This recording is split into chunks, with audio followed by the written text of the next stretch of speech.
Welcome back to Balabas Gist. You know, as it stands right now, they say that the Fulani herdsmen for inside Imo State are putting signs linking them to different communities where they go come start they carry people very soon. As this formation don't leak, now we say more bring a control the general public. What? A very quick one because I want to advise. Onye ọbụla nwere fence na Igbo, check your fence. Ọ bụrụ na ị gbara fence na Igbo, check your fence. Ndị ugwu nwere ihe ha ka na fence ndị mmadụ, something that is like a Arabic figure, Arabic sign. Something that is like a pointer. Ha ka na fence mmadụ. Akara ha na fence na village. I will play you the video later. Ejere ha na village m, no yom na village. Je karam fence, karam that thing na fence. Something that is Arabic. You will see it. I will play the video. But let me play the video. Let me play the video first. This Arona leading to Ezio. Watch is here their language used. So umuna eno gamrany. Biaje with 10 minutes. Tiga na san ya sacha chan ne kwa madu ni odo. Watch now. After this one on this pest, habia hanga. Share this one. Share this one leading to this place. Now, this is a signal that knows Oshinga for Ezioha Road. Yashinga link here to Ezioha Road. Look at this one directing Kejene Imenpo Nakepumuru Coach Manake Ukeshuzulai Potanga. Watch this arrow now. They have it as a signal. They return around about. Knows all like China like this. So now how ma nyaha dege here. And the woman na complain no nda bakara pon there bia na ahunu he shori amigwe na nda bakara ahore 6 men esro ha agacha in the daytime cheje nda ha bia den here na another set of nda bakara fa ha kure again after the nda bakara fre with another 6 men again cheje se bit homa this thing. Now watch this one lead from Ama Kahashreba Antony, leading to this place, heading to this track road, Upotamahana, Uzezioha, again, here on our fence and also Pahakashreke, leading to this place in video, the first one. Okay, Okuna Hole.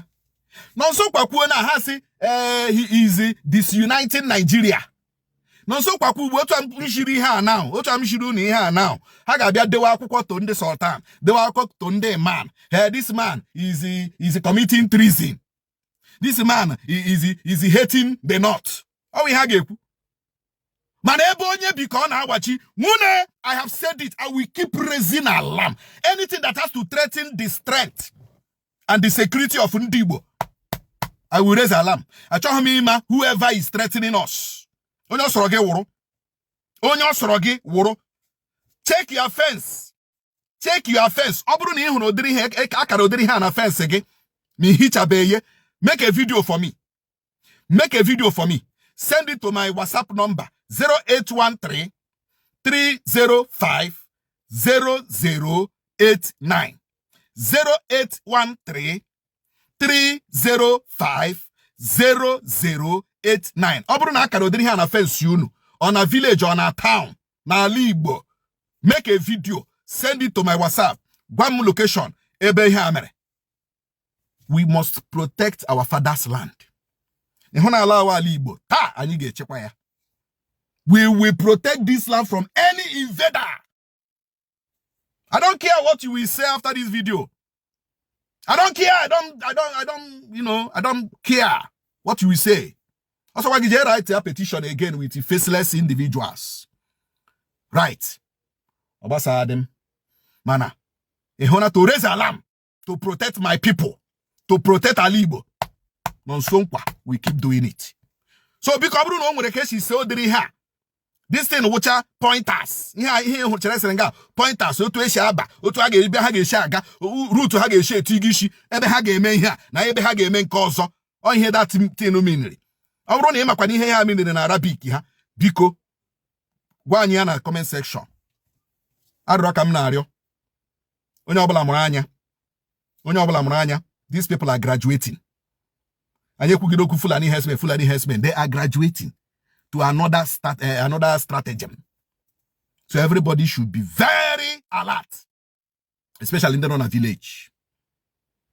So I wouldn't say na wall okay, na village or anywhere. Make a video and post to my WhatsApp. We will keep raising alarm. Nobody can stop us from raising alarm. We must protect our land. Thank you very much.